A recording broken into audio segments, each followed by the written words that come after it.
Bonjour à tous, merci de nous retrouver dans cette nouvelle édition de l'Instant Porcher. Il est difficile d'évaluer précisément l'impact de la suppression de l'impôt sur la fortune et surtout de donner un bilan positif à cette suppression.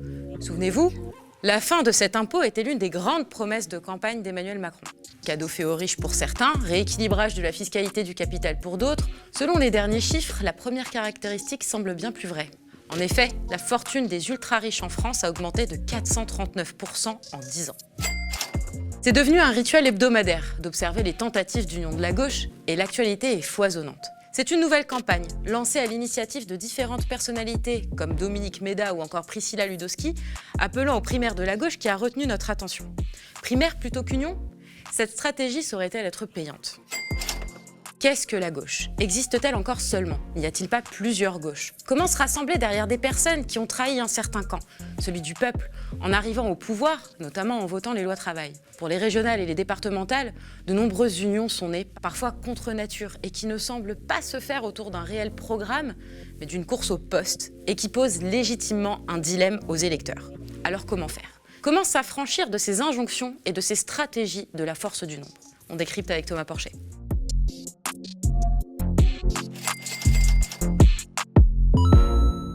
L'impôt de solidarité sur la fortune.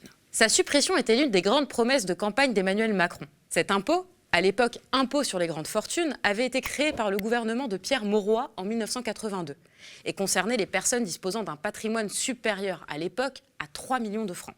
Par la suite, celui-ci sera extrêmement remis en cause et supprimé par le gouvernement de Jacques Chirac en 1987, puis remis en place sous le nom de l'impôt de solidarité sur la fortune par le gouvernement de Michel Rocard en 1989. Bref, l'impôt sur la fortune fait depuis longtemps l'objet de débats houleux. Il existe un discours aujourd'hui défendant sa suppression, évidemment tenu par Emmanuel Macron. Le discours de la jalousie de ceux qui ne sont rien à l'égard des ultra-riches. Et si vous défendez l'idée qu'il est légitime de taxer ceux qui ont bénéficié d'un modèle social républicain, sécurité sociale, école gratuite, entre autres, sachez que vous faites partie du camp de ces jaloux. Autre argument que le président et son camp politique assènent pour défendre la suppression de l'ISF, celui-ci ferait fuir les riches. On regarde un petit extrait. Les patriotes au petit pied qui vous disent « il faut faire des usines en France », mais qui vous expliquent que les gens qui réussissent à faire des usines, votre patron de Xenoterra, il n'existe plus avec l'ISF. Parce que le jour où il réussit, il s'est carapaté. Heureusement qu'on a supprimé cette aberration de taxer la réussite quand elle réinvestit sur notre tissu productif. Et vous voyez que tout se tient. Et cette crise, elle révèle quoi ? Qu'on aurait simplement dû faire 10 ou 15 ans plus tôt ce que nous avons fait. Malheureusement, nous avons vécu à plein l'absurdité d'un modèle économique qui n'existait plus, modèle français. C'est-à-dire qu'on était sur notre pyramide en disant patriotisme industriel, mais on ne s'en donnait pas les moyens. Et donc, baisser le coût du capital, permettre plus d'investissements productifs, relancer l'attractivité de la France et de ses investissements, c'est l'agenda que nous avons depuis 2017, avec des résultats. La France est le pays qui est devenu le plus attractif en Europe continentale depuis que nous avons pris nos mesures. Alors Thomas, on va commencer très simplement. J'imagine que tu connais très très bien ce sujet. L'ISF, est-ce que ça faisait vraiment fuir les riches ? Pas du tout. Pas du tout. Vous savez, quand vous fuyez la France, vous l'annoncez tout de suite à l'administration fiscale, parce que vous ne voulez surtout pas que si un jour vous rentriez, on vous arrête ou on vous fasse payer des pénalités. Donc vous avertissez que vous allez être imposable ailleurs. Et donc on a des chiffres extrêmement précis là-dessus. Vous aviez en moyenne 800 personnes qui partaient chaque année, 300 qui revenaient, donc on a un solde net de 500 personnes, grosso modo, qui quittaient la France, d'accord, et qui payaient l'ISF. 500 personnes sur l'ensemble des assujettis, c'est 0,2%. Donc 0,2% de ceux qui payaient l'ISF quittaient la France. Ce n'est rien du tout. Surtout que chaque année, on avait de plus en plus de gens qui payaient l'ISF. Parce que rappelons qui sont ces gens. C'est à peu près 350 000 ménages, c'est-à-dire 1% de la population. Ces 1% détiennent 25% du patrimoine mobilier et immobilier français, c'est-à-dire les appartements et ce qu'il y a dans les comptes en banque. D'accord ? Leur patrimoine a augmenté ces 30 dernières années très fortement, parce que bon, ça, il suffit de relire Marx, hein, le capital s'auto-valorise et fait des petits. Donc plus vous êtes riche, plus vous devenez riche. Et des études de Thomas Piketty et d'autres ont montré que ces 1% se sont enrichis beaucoup plus vite ces 30 dernières années que le reste de la population. Donc en réalité, si on prend le nombre de gens qui payent l'ISF avec ceux qui partent, qui est extrêmement faible, en réalité, chaque année, le rendement de cet impôt était de plus en plus important. Et vous savez, le coût de ces 0,2% qui ne voulaient pas payer l'ISF et qui partaient, alors qu'on avait l'impression que tout le monde voulait partir, c'était 0,2%. Et ben, c'était une perte qui a été chiffrée entre 2002 et 2012 par le ministère des Finances, par Bercy. C'était une perte de 170 millions par an. C'est rien. Aujourd'hui, la réforme de l'ISF de Macron, c'est une perte de 4 milliards par an. Donc pour combler une perte de 170 millions, on a accepté de perdre 4 milliards. Pour 0,2% qui quittait, on a accepté de réformer une grosse partie de l'ISF avec une réforme extrêmement régressive, parce que l'ISF est quand même progressif. Plus vous êtes riche, plus vous payez. C'était ça avant. Avec Macron, c'est régressif. Plus vous êtes riche, moins vous payez. Quand vous avez un appartement ou 2 appartements sur Paris, vous êtes déjà riche, vous avez plus d'1 million, allez, 1,3 million, 1,4 million, vous pouvez payer l'ISF. Mais ça peut être dû à l'augmentation des prix de l'immobilier, etc. Mais quand vous avez 30 ou 40 millions d'euros de fortune, 80%, c'est des placements financiers. Et la réforme de Macron, elle vise à exonérer ces placements financiers. Donc avec Macron, plus vous êtes riche, moins vous payez d'ISF. Alors, on nous dit souvent que l'ISF est un impôt immense, que celui-ci prive certains de leur patrimoine. Les éditorialistes, de manière très caricaturale, vont le comparer à un kolkhoz, mais quelles personnes est-ce que ça concernait? À partir de combien est-ce qu'on était imposable à l'ISF? Et est-ce que les pertes étaient si immenses? Vous êtes imposable à l'ISF à partir de 1,3 million d'euros de patrimoine. Voilà, de patrimoine net. C'est-à-dire, quand vous retirez tout ce que vous pouvez retirer. Et il y a un certain nombre d'exonérations sur la résidence principale, etc. Ça concerne 1% des Français, 350 000 ménages à peu près. Donc c'est vraiment une petite classe d'individus. Et comme je le dis, c'est 1%, des études ont montré que leurs revenus ont augmenté beaucoup plus rapidement ces 30 dernières années que le reste de la population. Et il y avait un rendement de cet impôt qui rapportait à peu près 4 milliards et qui augmentait année après année. 4 milliards, pour vous donner une comparaison, c'est 100 000 postes de fonctionnaires, voilà, qu'on pourrait payer dans les hôpitaux, les EHPAD, les écoles. Vous voyez?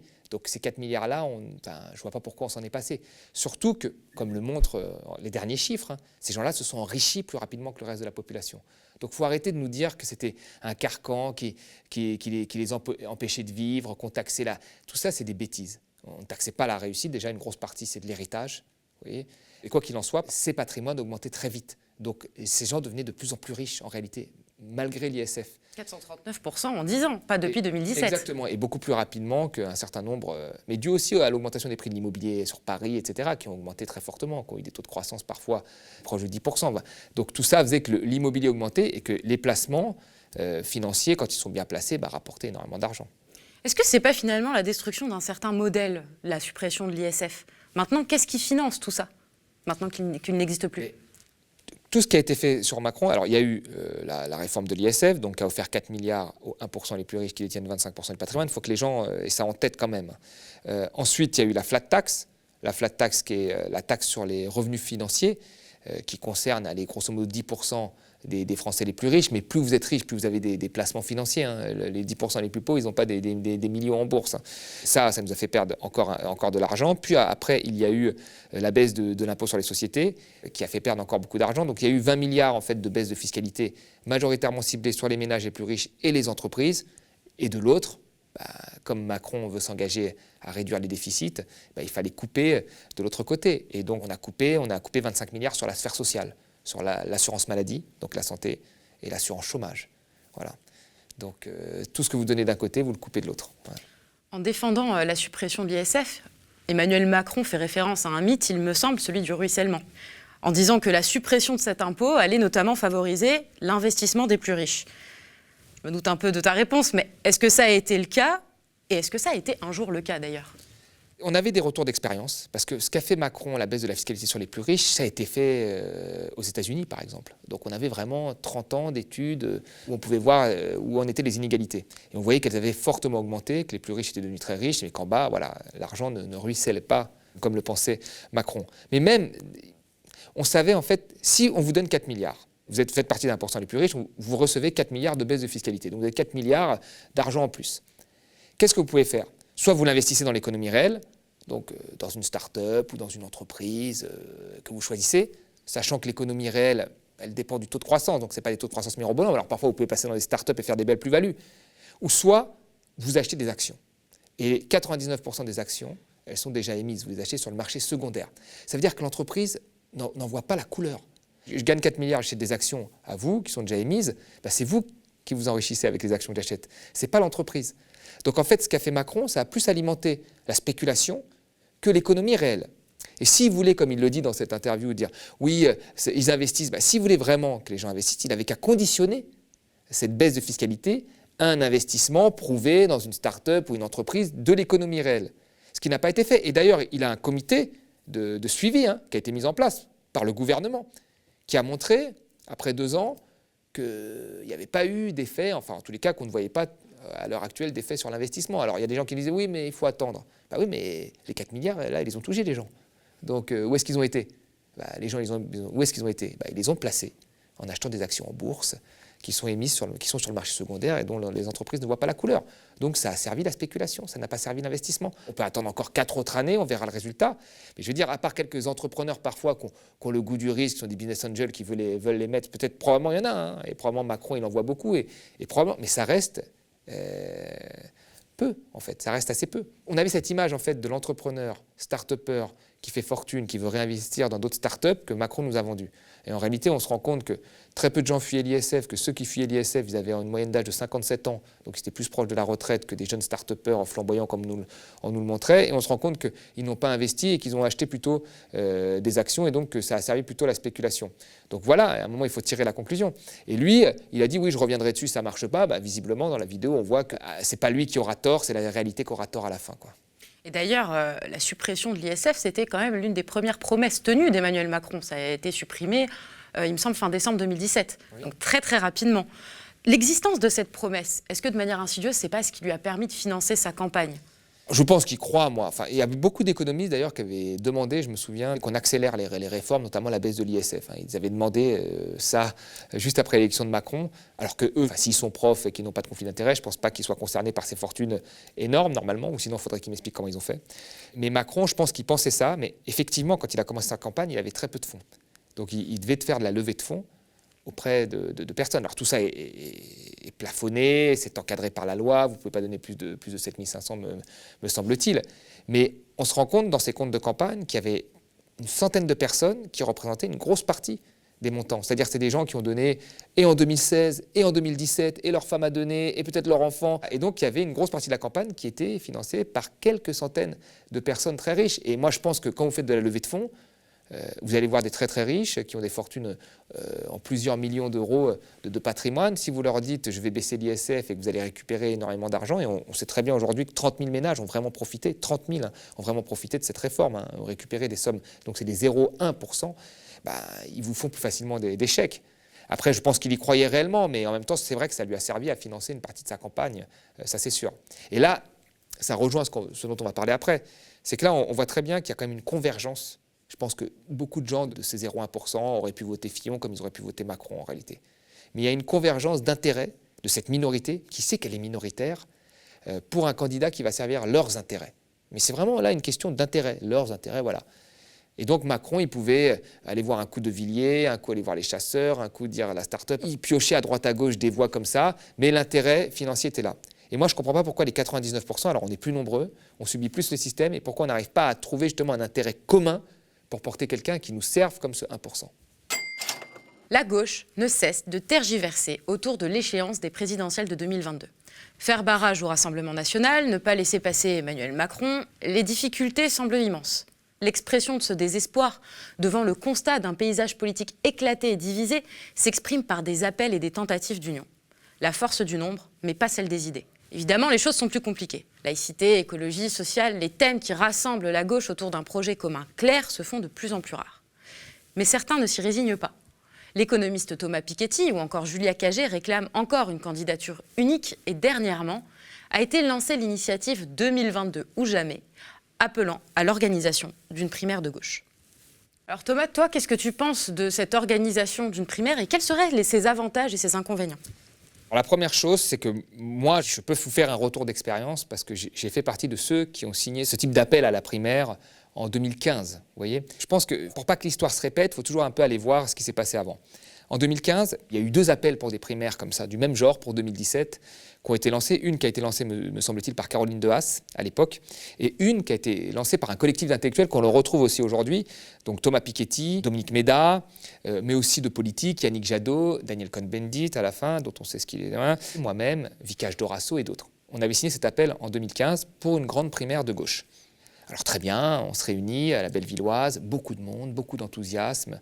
Enfin, je trouvais même plus que ce qui se passait hier avec cet appel de Cyril Dion et d'autres, mais beaucoup d'enthousiasme, tout le monde parle, tout le monde dit voilà, il est possible. Et moi, à cette époque, je me disais, alors j'avais moins d'expérience sur la politique, et j'en ai très peu, mais maintenant j'en ai plus quand même. Mais à l'époque, je me disais, bon, il y a Hollande qui fait un tournant avec Valls, il y a une partie de la gauche, des frondeurs d'Europe Écologie Les Verts, du PC et de la France Insoumise, qui pourraient former un bloc contre ce tournant de Valls, Macron, Hollande, quoi, contre cette gauche-là. Et là, on pouvait former un bloc et gagner. J'en parlais avec beaucoup d'amis de la France Insoumise qui étaient complètement opposés à ça. Puis il y a eu cette réunion à la Bellevilloise avec Europe Écologie Les Verts, les frondeurs en partie, Yannick Jadot, etc. Et puis qu'est-ce qui s'est passé? Rien. J'ai même été présenter cette primaire à Marseille avec Barbara Romagnan. Les gens étaient enthousiastes. On leur a fait, parce que c'était la mode de faire des petits jeux avec des post-it pour savoir ce qu'ils voulaient. Enfin, tout plein de choses comme ça. On a discuté, etc. Puis à un moment, plus rien. Qu'est-ce qui s'est passé? Il y a des partis qui ont essayé de corseter, notamment le PS, une grosse partie de cet appel à la primaire pour que ça serve un candidat qu'ils avaient en tête. Je pense que c'était peut-être Hollande. Des seconds couteaux en politique pensaient qu'ils pouvaient émerger grâce à cette primaire. Donc ça n'a abouti à rien. Ça n'a abouti à rien. Et la conclusion de cette histoire, c'est que les deux primaires n'ont abouti à rien, ça c'est la première des choses, et que chacun a fait sa primaire dans son camp à la fin. Donc ça a été une perte de temps, où tout le monde s'est balancé plus ou moins des missiles et des petites phrases comme à chaque fois. Et là, dans ce moment-là, il faut quand même dire que Mélenchon a été très perspicace. Parce que finalement, moi, je me souviendrai toujours, à cette primaire-là, il y avait Emma Cosse, puis 2 semaines après, il était au gouvernement avec Valls. On aurait fait une photo avec Mélenchon et Emma Cosse, enfin, c'était pas possible. Je veux dire, avec toute la sympathie que je peux avoir pour Emmanuel Cosse, par ailleurs en tant que personne. Mais à un moment, il faut faire la part des choses.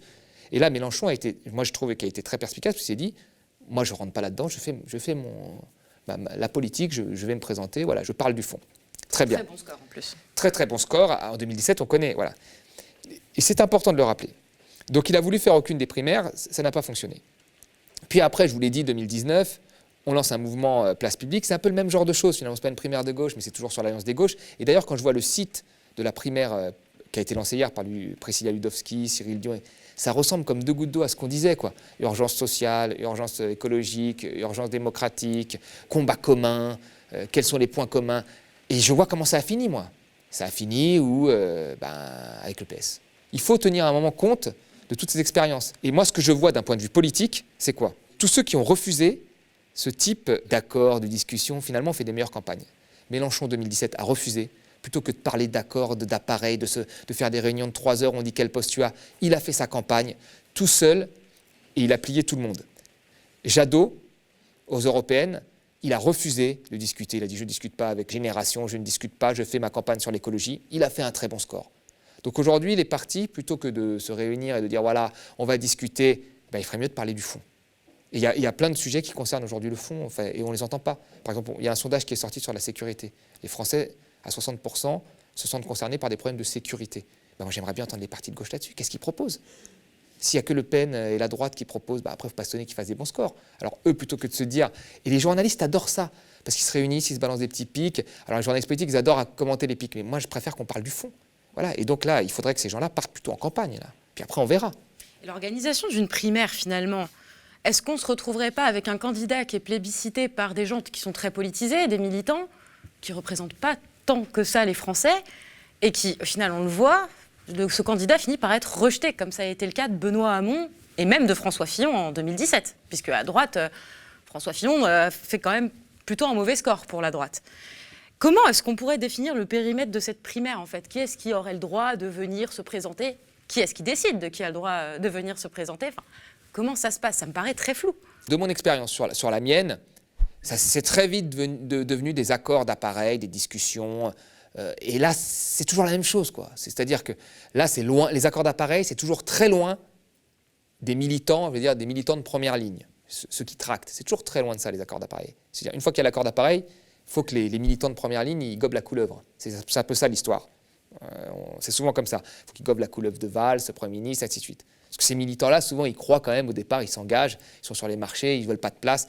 Et donc, il y a d'abord l'accord d'appareil dans une petite pièce sombre, obscure, Puis une fois qu'on a fait ça, il faut que les militants gobent la couleuvre et on va expliquer que non, en fait, Valls, il est de gauche, la loi travail dont on va parler après, c'est de gauche. Enfin voilà, il faut tout réexpliquer. L'offre crée la demande, comme disait. Il faut tout réexpliquer ça aux militants et le militant, il doit gober des couleuvres jusqu'à ce qu'il en fasse une intoxication. C'est à peu près ça qui se passe. Là, on est sur une primaire qui est tenue quand même par des gens qui sont honnêtes. Cyril Dion est quelqu'un d'honnête, Priscilla Ludowski aussi. Et je pense qu'eux, ils veulent faire en sorte que justement, il n'y ait pas ces accords d'appareil, bien qu'ils ont beaucoup discuté avec des appareils, dont des appareils qui étaient avec Macron, donc je ne sais pas en quoi c'est la gauche, mais bon, ils ont beaucoup discuté avec ces appareils, mais ils disent que la primaire est ouverte à tous, à tout le monde, y compris aux citoyens. Moi, ce que je vois là-dedans, c'est qu'est-ce qui va se passer? Hidalgo a déjà dit, je crois qu'elle refusait, Mélenchon également. Ceux qui sont déjà partis sur leur lancée n'ont pas envie de devoir se crêper, de se battre avec un second couteau. Et ceux qui sont des seconds couteaux, il y en a beaucoup en politique. Ils voient dans la primaire une façon d'émerger, un peu à la De Rugy. De Rugy, bon, voilà, il est fâché avec les écolos, il fait la primaire PS, on le trouve plutôt bien, puis à la fin, il change de camp parce que c'est pas son copain Valls, il va avec Macron, puis bon, il est devenu ministre avec la fin que l'on connaît. Mais voilà, c'est les deux seconds couteaux qui peuvent avoir une opportunité d'avoir de la lumière et puis qui se revendront ensuite. Mais aujourd'hui, le plus grand parti, c'est l'abstention. C'est là que la gauche devrait aller chercher des voix. C'est pas dans les quelques candidats qui restent encore au PS ou ailleurs. C'est là qu'elle doit aller chercher des voix. Alors qu'est-ce qu'ils vont faire là? Ils vont se faire une primaire, ils vont se disputer, s'envoyer des pics, puis après ils vont faire comme s'ils se rassemblaient. Ça va être aussi ridicule que quand Hamon a été voir Cazeneuve. Il n'a pas arrêté de lui lancer des pics pendant la primaire, et puis après il va voir Cazeneuve, il n'a plus l'air crédible. Puis le lendemain il va voir Merkel, il se va serrer la louche à Hollande. Enfin, ça n'a pas fonctionné, il faut en tirer les conclusions. Si ça avait fonctionné avant, pourquoi pas? Ça n'a pas fonctionné. Les primaires à gauche et même au PS ont été catastrophiques. Ça n'a pas fonctionné. Donc il faut que tout le monde parte en campagne. Et puis on voit. Et moi je pense que là, effectivement, à partir de l'automne, on verra peut-être des candidats se démarquer. Et là, il va falloir, à un moment, oui, discuter. Je pense que si Hamon s'était retiré, il aurait peut-être fait couler le PS, mais tant mieux. Hein. Le PS aurait dû rembourser, mais tant mieux. Si c'était retiré au profit de Mélenchon, qui a eu un accord sans humilier personne, peut-être que Mélenchon, il aurait eu ces quelques dizaines de milliers de voix en plus qui lui auraient permis d'aller au deuxième tour. Donc il y a eu un élément manqué. Je ne pense pas que si tout le monde y va comme ça, effectivement, il y a une possibilité de perdre. Mais si la campagne ne part pas, vous restez entre vous, entre accords d'appareil. Donc il faut que la campagne parte. Et puis quand il y en a un qui va être en tête, il faut que là, il y ait effectivement un moment, peut-être des accords. Mais il ne faut pas que les accords prennent du temps. En reprenant la campagne d'Hamon, c'est important de passer un peu de temps. Mais Hamon fait une très bonne primaire. Il surprend tout son parti, en fait. Tout le PS. Il fait une primaire plutôt à gauche, sur un programme avec beaucoup de similitudes contre l'austérité, etc., avec beaucoup de similitudes avec la gauche de Mélenchon. Il fait un très bon score, à la surprise de tous. Après 2 ans de Valls, il y a eu beaucoup de tribunes avec des gens, Maxime Combes, qui est un économiste. C'est vrai qu'Hamon arrivait avec son statut de frondeur. On avait l'impression que c'était un petit renouvellement au PS. Donc il pouvait y avoir une dynamique. Beaucoup avaient demandé l'alliance des intellectuels, Mathilde Larère et dont moi aussi. On avait signé une tribune pour demander l'alliance Jadot, Hamon, Mélenchon. Mais quand Jadot et Hamon ont fait cette alliance, il y a eu 2 mois où il n'y a eu que des discussions d'appareil. La campagne n'était pas partie. À côté, Mélenchon faisait une campagne où il filait droit, où il répondait à ce qu'attendaient les Français, où il proposait, où il discutait, il expliquait. Et là, il grimpait. Et tandis qu'Hamon, il s'est perdu dans les discussions, etc. Et puis après, c'était fini. Et puis une fois qu'on tombe, après, c'est l'effet boule de neige. Donc il faut retenir ça. En fait, moi, je pense que c'est le combat qui fédère. Alors c'est très difficile en ce moment parce qu'il y a le Covid. Ouais, donc on peut pas. À la force du nombre. À la force du nombre, en additionnant des pourcentages. Ça marche pas, ça. Non, ça marche pas. Là, il faut plutôt répondre à ce qu'attendent les Français. Et la sécurité, par exemple, là, tout le monde en parle. Il y a un sondage qui est sorti, qui est catastrophique. Que propose la gauche sur ça? Pourquoi ne pas répondre justement pourquoi la gauche se tait sur ces questions qui sont au cœur des attentes des Français? Je sais pas. Justement, peut-être parce qu'ils sont trop occupés à se réunir dans des hôtels et à se dire qu'est-ce qu'on va faire demain. Alors que là, il y a des questions majeures auxquelles il faut répondre. Et puis, la gauche, elle a quelque part un boulevard. Parce que ce qui s'est passé là avec cette pandémie, quand Macron a fait son discours, il a dit qu'il allait se réinventer. C'est ce qu'il a dit. Même moi, c'est qu'il savait très bien que ce qu'il avait proposé, en fait, c'est ce qui nous avait sauvés. Ce qu'il avait proposé de détruire pendant son quinquennat, les collectivités territoriales, les fonctionnaires des collectivités territoriales, les économies sur l'hôpital, pas d'argent magique quelques mois avant aux infirmières, tout ça, c'est ce qui nous a sauvés pendant la pandémie. Il le savait. Et normalement, le refus d'une mondialisation complètement folle, le service public, c'est des thèmes de gauche. Donc la gauche, normalement, elle a gagné le combat des idées, là. Et là, on l'entend, moi je trouve, trop peu sur ce combat-là. On l'entend plus sur les accords d'appareil qui plaisent aux journalistes politiques, qui vont te marquer tout le temps. Oui, la petite phrase de machin, oui, il n'a pas défilé à côté, oui. On s'en fout de ça. Je veux dire, c'est pas ça qui va aller chercher les abstentionnistes. Donc il faut que la gauche, elle parte en campagne, là. clairement, avec les moyens qu'elle peut en ce moment. Mais c'est ce qu'a fait Mélenchon, et je pense que c'est un bon choix. Je pense que c'est un très bon choix là-dessus, plutôt que d'aller parler, discuter pendant 3 heures, à quoi bon? L'élection présidentielle de 2022 est évidemment l'échéance majeure du calendrier politique. Mais n'oublions pas que le mois prochain, nous aurons à voter pour nos élus aux régions et aux départements. Et pour les électeurs de gauche, il faut l'admettre, la situation est des plus floues. Et pour cause. Si la gauche tente de faire des alliances pour avoir une chance de gagner, les choses changent considérablement d'une région à l'autre. Union insoumis écolo communiste socialiste dans le Nord, grande division en Auvergne-Rhône-Alpes ou en Île-de-France, alliance Parti socialiste, Parti communiste, avec en face Europe Écologie Les Verts et France Insoumise dans les Pays de la Loire. Bref, un immense flou. Surtout, on se demande comment certains candidats ont fait pour gagner leur galon de gauche. Prenons l'exemple de Mathieu Orphelin. Soutien de Macron en 2017, a voté pour la loi travail et la suppression de l'ISF, mais se retrouve aujourd'hui à la tête d'une liste écologiste et insoumise dans les Pays de la Loire. En face, le candidat du Parti socialiste et du Parti communiste, Guillaume Garot, qui avait soutenu la première loi travail sous François Hollande. Drôle de dilemme pour les électeurs de gauche. Thomas, qu'est-ce que tu penses de ces unions de la gauche qui ont à leur tête des personnes qui ont voté pour des mesures ultralibérales? C'est pas totalement incohérent ou il faut savoir pardonner pour passer à autre chose? Non, moi je trouve ça complètement incohérent. Surtout la loi travail, pour moi, c'est vraiment une chose très importante parce que c'est un combat que la droite, le grand patronat, défendait depuis 30 ans. Non mais réellement, quand on reprend, vous reprenez les déclarations, c'est presque des déclarations monocordes. Vous regardez le Gattaz Sper dans les années 80, il te disait 81 ou 83, je crois, c'est l'année de la flexibilisation. Vous regardez tous les économistes de droite, tous les politiques, Sarkozy, Macron, etc., tous ont dit chaque année qu'il fallait plus flexibiliser le marché du travail. Donc c'est un combat du grand patronat depuis 30 ans. Et c'est un combat qui a été gagné à plusieurs reprises, parce qu'on a toujours été plus loin, par le grand patronat. Dans les années 70, l'intérim est rendu légal. Après, il y a l'apparition du CDD. Pourquoi on a fait ça? Parce qu'on a dit qu'il faut un peu moins de sécurité pour plus flexibiliser le marché du travail, ça va créer des emplois. Et ça a très bien marché, puisque quand on regarde ces 30 dernières années, les CDD ont été multipliés par 5, l'intérim par 4 et les stages par 3. Voilà, c'est ça. Et chaque génération a moins d'emplois stables que la génération précédente. Donc le marché a été flexibilisé, contrairement à ce que nous disait Macron quand il disait qu'on n'avait pas touché au code du travail depuis 30 ans. On a touché au code du travail énormément. Vous regardez entre 2000 et 2013, vous avez 17 réformes sur la protection de l'emploi en France. 165 réformes sur tous les champs liés au marché du travail, avec l'assurance chômage, etc. Donc il y a eu déjà un certain nombre de réformes. Et vous avez des gens, sur ces réformes-là, qui ont dit qu'il fallait aller encore plus loin. Ça a été le cas du Parti socialiste avec Hollande et tous ceux qui ont voté, Najat, Vallaud-Belkacem, etc.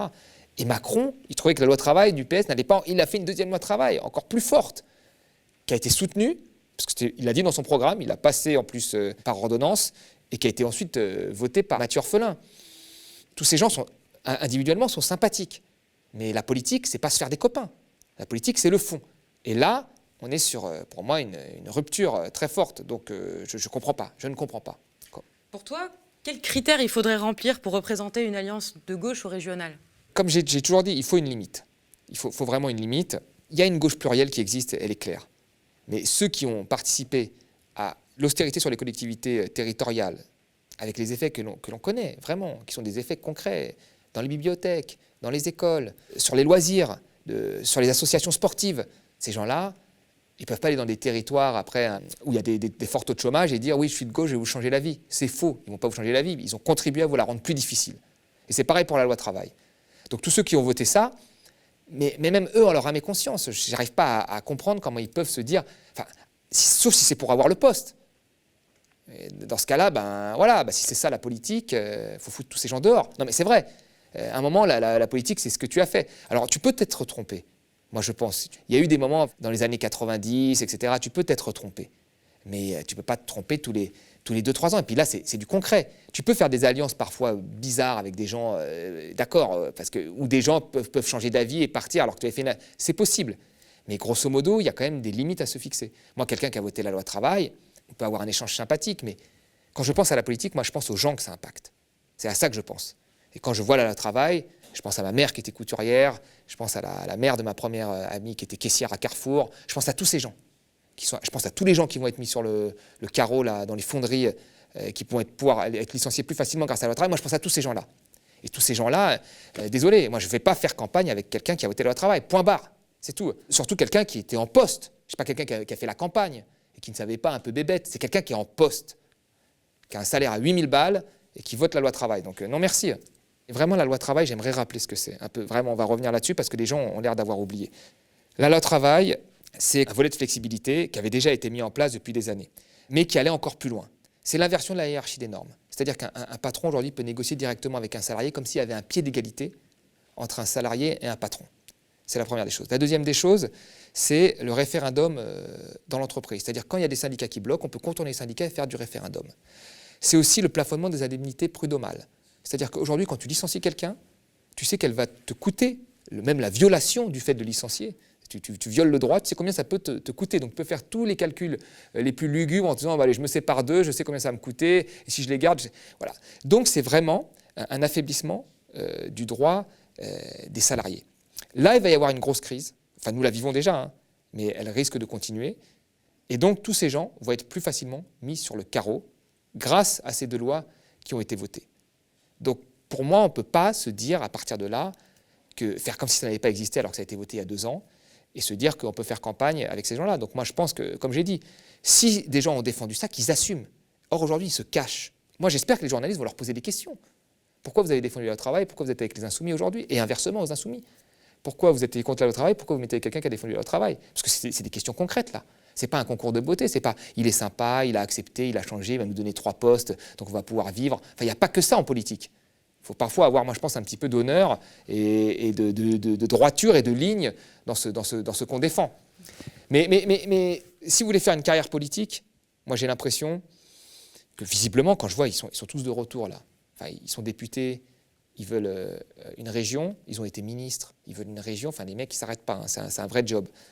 Ben, j'ai l'impression qu'ils n'ont honte de rien aussi, parce que personne ne leur reproche vraiment cela.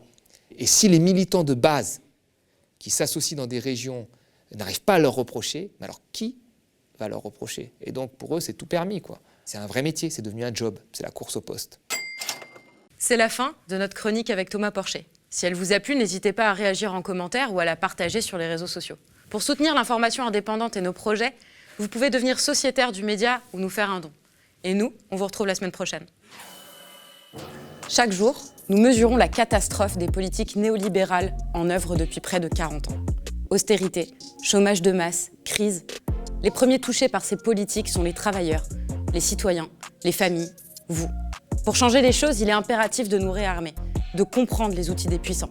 Aux médias, nous voulons donner la parole à ceux que les médias traditionnels ignorent. Économistes hétérodoxes, journalistes, essayistes. C'est avec eux que nous pouvons comprendre le monde d'aujourd'hui et ses failles pour pouvoir construire le monde de demain. Le média change, se transforme et devient une SKIC, une société coopérative d'intérêt collectif pour nous permettre de continuer ces émissions d'analyse en toute indépendance. Rejoignez la coopérative du média pour que nous puissions ensemble reprendre notre destin en main contre des politiques économiques de pensée unique. Rejoignez la première coopérative audiovisuelle de France.